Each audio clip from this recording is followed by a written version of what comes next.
Hello friends, welcome back to my YouTube channel. Medical life के इस YouTube channel पे एक बार फिर से आप लोगों का स्वागत है। तो आज का टॉपिक हम लोग ब्रेन एब्सेस के बारे में पढ़ने वाले हैं। तो स्टार्ट करने से पहले जो भी भाई लोग इस चैनल पर न्यू आ रहे हैं, उन लोगों से रिक्वेस्ट है कृपया करके इस चैनल को सब्सक्राइब कर दें और बेल आइकन को प्रेस कर दें अगर अच्छा लगे वीडियो तो चलिए स्टार्ट करते हैं। ब्रेन एब्सेस क्या होती है? तो brain abscess is a focal area of necrosis with surrounding membrane within the brain parenchyma, usually result from an infectious process or rarely from a traumatic process। मतलब क्या होता है ब्रेन एब्सेस क्या होता है? तो एक फोकल एरिया ऑफ नेक्रोसिस, मतलब क्या नेक्रोसिस का फॉर्मेशन हो जाता है। कहाँ पे हो जाती है? विथ सराउंडिंग मेम्ब्रेन, मतलब क्या हो? ब्रेन का पैरेन्काइमा, मतलब हमारे अंदर ब्रेन के अंदर जो पैरेन्काइमा जो लेयर होती है उसके पास में क्या हो जाता है, मेम्ब्रेन भी प्रेजेंट रहता है। उसमें क्या होता है? नेक्रोसिस का फॉर्मेशन हो जाता है। Necrosis usually results from an क्या हो जाती है? एक इन्फेक्शियस प्रोसेस और ट्रोमेटिक प्रोसेस, मतलब या तो कोई इन्फेक्शंस की वजह से या फिर कोई ट्रोमा की वजह से ब्रेन एब्सेस का फॉर्मेशन होता है। तो एब्सेस तो आप लोग जान ही रहे होंगे। एब्सेस का मतलब होता है फॉर्मेशन ऑफ पस, मतलब क्या? पस का फॉर्मेशन होना। पस का फॉर्मेशन होना जिसकी वजह से क्या? टिश्यू का डिस्ट्रक्शन होगा, सेल डैमेज होगी, सेल तो डैमेज होगी जिसकी वजह से पस फॉर्मेशन होगा। पस फॉर्मेशन होगा तो नेक्रोसिस होगा। नेक्रोसिस होने का तो मतलब क्या होता है? ब्रेन एब्सेस वही होगी। मतलब क्या होता है? ब्रेन के अंदर में फॉर्मेशन ऑफ पस होना, पस का फॉर्मेशन होना। तो इसकी इटियोलॉजीज़ के बारे में डिस्कस करते हैं। तो इटियोलॉजी क्या होती है? इटियोलॉजी का मतलब कॉज होता है, आप लोग जान ही रहे होंगे। तो इसके अंदर में क्या क्या कारण है जिसकी वजह से ब्रेन एब्सेस देखने को मिलती है? तो ये ओटाइटिस मीडिया, सबसे फर्स्ट में क्या ओटाइटिस मीडिया होता है? ओटाइटिस मीडिया तो आप ही जान ही रहे होंगे। इन्फ्लामेशन और infection of the middle layer of the air, मतलब एयर के अंदर इन्फ्लामेशन होगी, इन्फेक्शन होगी, क्या चीज़ का? ड्यू टू द बैक्टीरियाज की वजह से हो जाती है। उसके अंदर इंजरी की वजह से हो जाएगी।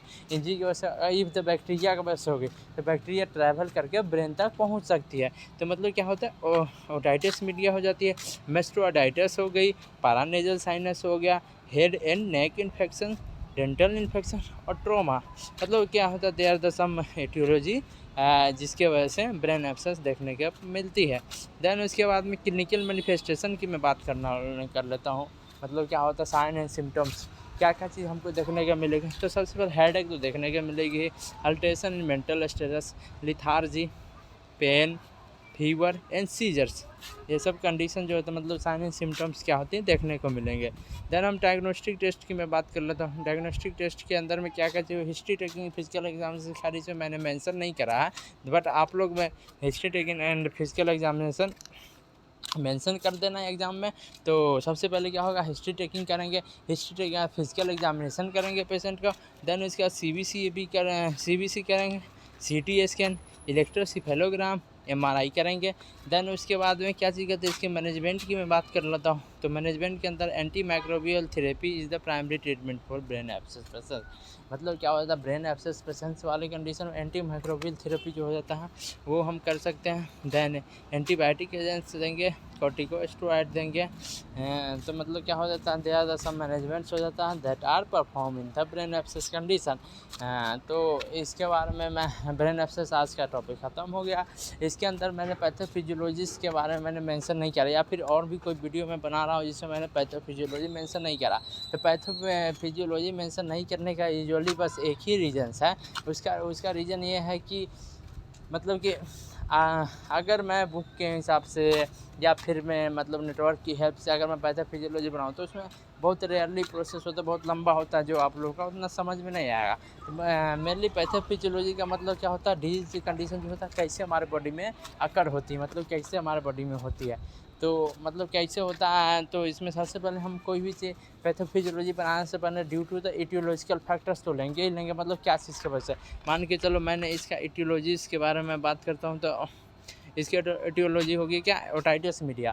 तो चलिए ओटाइटिस मीडिया का due to the aetiological factors लिख दूंगा। देन उसके बाद में अगर इन्फेक्शंस की वजह से या फिर ट्रोमेटिक प्रोसेस हो गया, अगर मैं इन्फेक्शियस प्रोसेस का मेंशन करूँगा तो इन्फेक्शियस प्रोसेस की वजह से क्या होगा? सबसे पहले हमारे अंदर में ब्रेन के अंदर में जो कोई भी बैक्टीरिया होगी क्या करेगी? वहाँ पर जाएगी। वहाँ पर बैक्टीरिया जाने के बाद में क्या मतलब क्या हो जाता है? फॉर्मेशन करेगा, 1 से 2, 2 से 4 बैक्टीरियाज हो गए।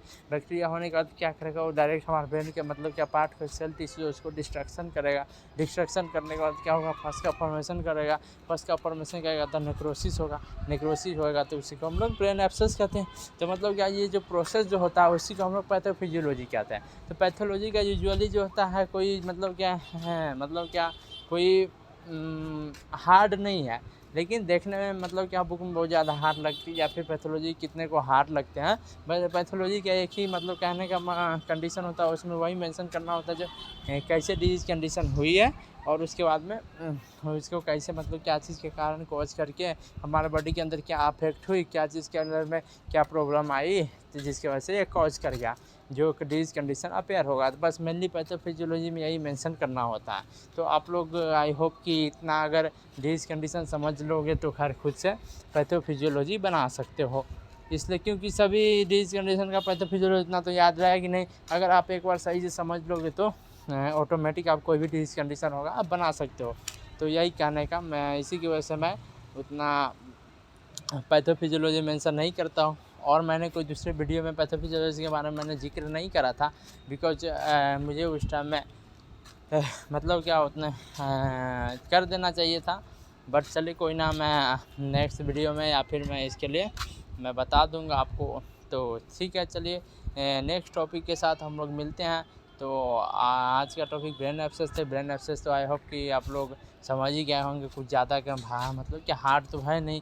और इसके बाद में इसमें जो मतलब डिजीज कंडीशन मैंने मेंशन करा, मेंशन करने के बाद में बहुत सारा होती है, जैसे कि नर्सिंग मैनेजमेंट होता है, नर्सिंग मैनेज के अंडर फिर अगर हो सके तो एनसीपी भी बना जाता है, नर्सिंग डायग्नोसिस बना जाता है। तो वो सब मैंने मेंशन नहीं कर रहा हूँ, मैं मेंशन नहीं करता हूँ, बिकॉज जो जब आप लोग खुद ही बना सकते हो। मेनली जो डिजीज कंडीशन क्या क्या है, कैसे अफेक्ट करता है, मैं उसके रिलेटेड मैं वीडियो बनाता हूँ। तो आप लोग खुद ही प्रैक्टिस कर सकते हो बैठ करके, क्योंकि हर एक का नर्सिंग मैनेजमेंट, हर एक का डायग्नोस, सभी का डायग्नोस भी तो खैर सेम ही होती, बस थोड़ी सी की दिक्कत होती, तो मतलब क्या थोड़ी सी डिफरेंस होती, थोड़ी सी चेंजेस रहती है उसमें।